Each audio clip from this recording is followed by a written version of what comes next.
حذف شد. پنجمین دوره رقابت‌های لیگ برتر فوتبال ایران از فردا آغاز خواهد شد. در هفته اول این رقابت‌ها که به نام مرحوم منوچهر سالیا پیشکسوت فقید فوتبال خوزستان نامگذاری شده، فردا از ساعت 17 تیم استقلال اهواز به مصاف فولاد خوزستان مدافع عنوان قهرمانی می‌رود. این مسابقه به دلیل زیر کشت بودن زمین چمن ورزشگاه تختی اهواز به استادیوم تختی آبادان منتقل شده است.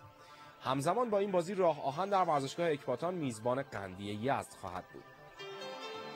اما روز جمعه سایپا پاس، ملوان انزلی با برق شیراز بدون حضور تماشاگران، فولاد مبارکی سپاهان با شموشک نوشهر، اومسته مشهد با ذوباهن اصفهان، فجر سپاسی با پرسپولیس و استقلال تهران با سبا باتری دیدار خواهند کرد.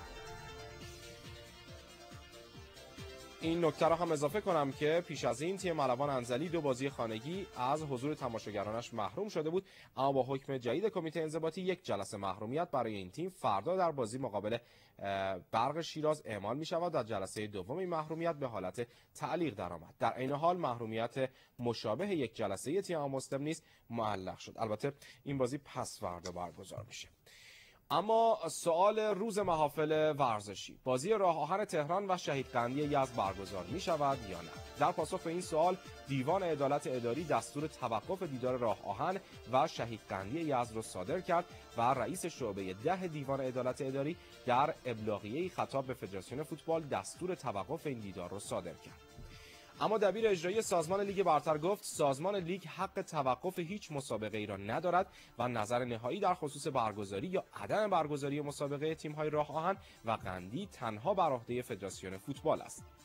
روابط عمومی فدراسیون فوتبال کشورمون هم با صدور اطلاعیه اعلام کرد که دیدار 2 تیم راه آهن تهران و شهید قندی یزد در زمان مقرر برگزار خواهد شد.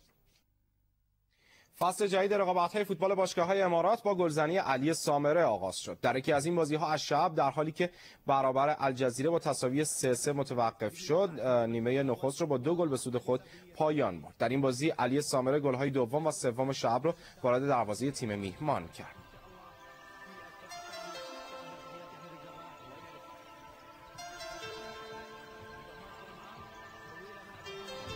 اما بازی الوصف و شارجه از ساعتی پیش آغاز شده که این بازی تا دقیقه 30 با نتیجه 1-0 به سود شارجه در جریان است. در همین چارچوب فردا شب العین با النصر و الوحده با الامارات پیکار خواهند کرد.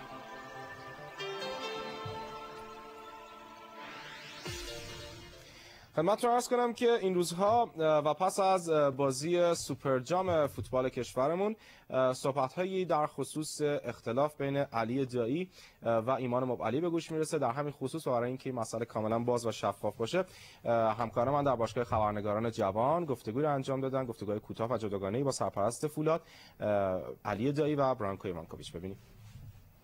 پیشرفته و بازی رو با گل‌های زیاد باخته دیگه. این حرکات اون هم از 2 بازیکن ملی، در واقع حرکتی که در وهله اول اصلا حرکت آقای مبلی رو تایید نمی‌کنه. این موضع باشگاه در قباله، ولی تهدیدم نمیپذیریم. چه مسئله عنوان کردن بعض بازی؟ ببینید اینا اومدن گفتن من دیگه از آقای مبلی در تیم ملی حمایت نمی‌کنم و ایشون نمیدونم اخلاق ندارن و تکنیک ندارن. ما اومدیم جوابشو دادیم، گفتیم که شما یه بازیکن بزرگی هستید، باید صبر داشته باشید، متانت داشته باشید، تحمل داشته باشید. اینا باید از شما درس بگیرن.